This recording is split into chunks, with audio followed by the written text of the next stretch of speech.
Hi, everybody. Today I want to just talk about credit cards. This may be a little more familiar to most people because so many credit cards uh, are being used and everything, but you may not have really thought about um, why balances can take so long to pay off, etc. Um, and and in my past, there have been times that I've carried a lot more credit card debt than I do now. It is my mission in my life now to not have credit card debt. Um, and so basically how I handle credit cards anymore is I use them. I have no problem using them. Um, I think, they can have benefits in your life if you manage them in a smart way. So for example, some years ago, um, I was in a seminar and the guy was talking about credit cards and he said, use credit cards and pay off things as you process transactions. So in other words, if I use a miles credit card, if I do some repair on the house, and again, from a previous video, I have little buckets of money that I uh, put money aside to pay those kinds of bills. So if I need the roof cleaned, then I have an account where I pull money from to pay that bill when it hits my credit card. Uh, so yeah, I honestly look at my credit card balances almost on a daily basis. Because as things hit, pay them off. Things hit, I pay them off because I'm not going to keep track of when they're going to start charging interest. I just don't give them a chance to pay interest, to charge me interest. Okay. So I probably haven't paid interest in well over a decade. Um, because there was a period of time where I was out of work. Uh, it was after 9/11. Um, and So I was out of work for about 9 months. Um, and through savings and using my credit card, I was able to get through that period till I was employed again.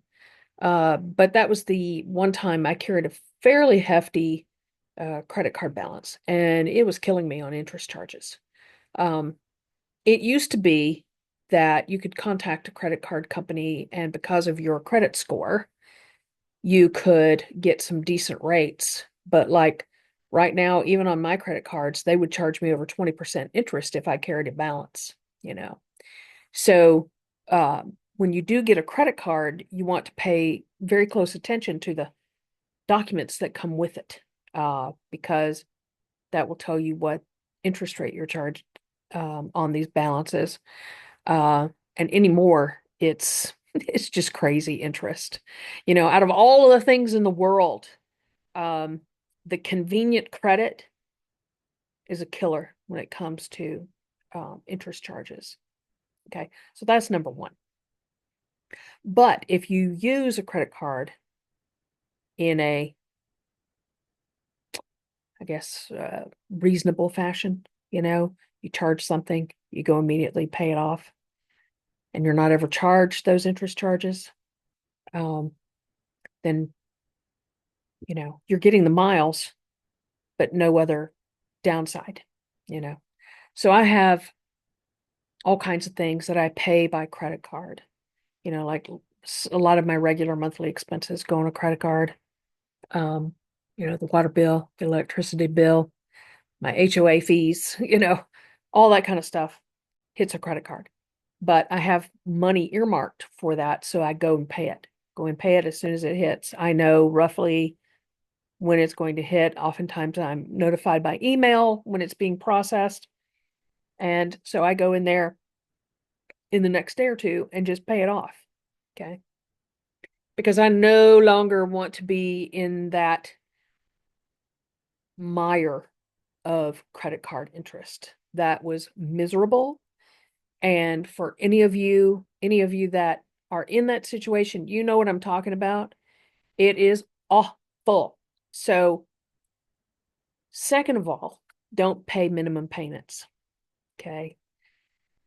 Now, if you're in a situation where that's all you can do, fine, let it be a payment of last resort to do the minimum payment. If at all possible, always pay more. In fact, what I would recommend is there are all kinds of templates out there that are like mortgage calculation templates. Um, and so, for instance, you could put into this template, um, even though this is not a mortgage, right? But you could put in things like, let's say you have $50,000 worth of credit card debt. Okay. And so you put in $50,000 as the quote unquote mortgage. Then you put in whatever the interest rate is. If it's 20%, 26%, I mean, credit cards are crazy that way, right? You could even kind of estimate it, if you wanted to, if you don't have the exact number. And I would use 25%, hands down, just as a means of kind of going through this exercise, if you don't know it. Then put in how long you would like to pay for that. And so if it's 10 years, 5 years, whatever, and see what it calculates as a payment, right? And try to hit that payment every time. Now, this is not exact science. This is not exactly um, going to match what's applied to interest, what's applied to your balance, that kind of thing, right? Um, but it gives you an idea of just how crazy these minimum payments are. So if you've got $50,000 credit card debt, and I'm just guesstimating here, let's say that you are told that your minimum payment is $500. Most likely, if you put this information into a template, that gave you an amortization schedule, and you said, I want to pay this off over 10 years, I can almost guarantee you your payment's going to be way higher than your calculated payment on that template is going to be way higher than $500. And it's going to show you just how much the credit card company is not paying off the principal that you have on that credit card. It's a means by which they earn more interest. Okay.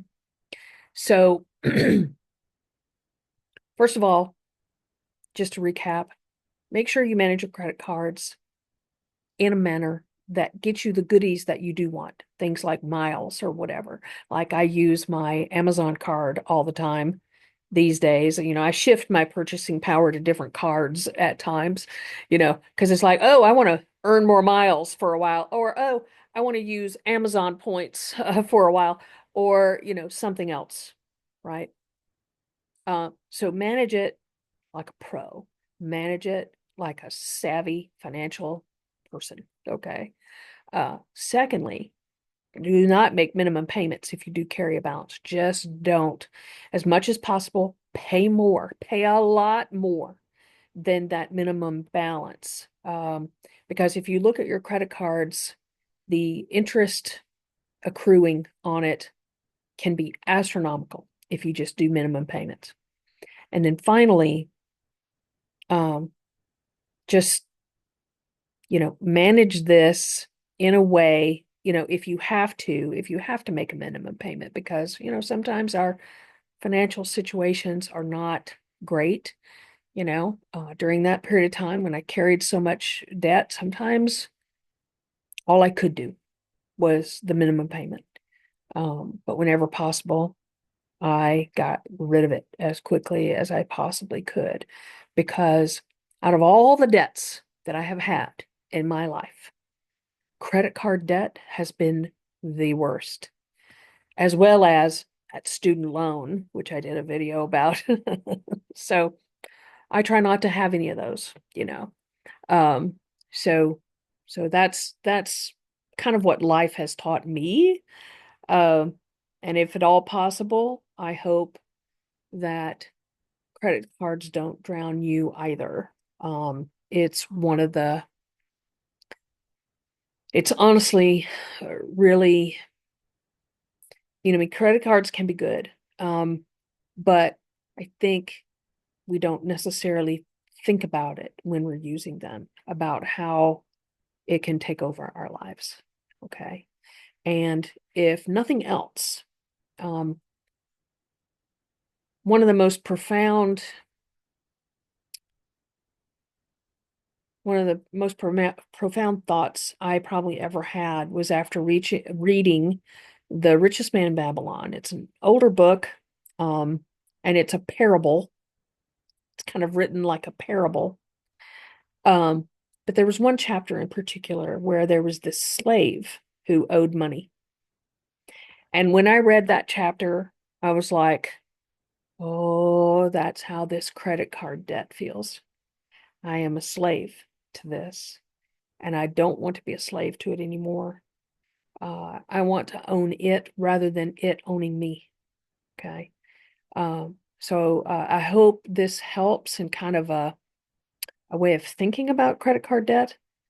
Um, and as much as possible, stay away from it if you can, and don't carry a balance, because they will eat you alive in interest payments. Okay. All right. Thanks so much, and I'll chat with you soon.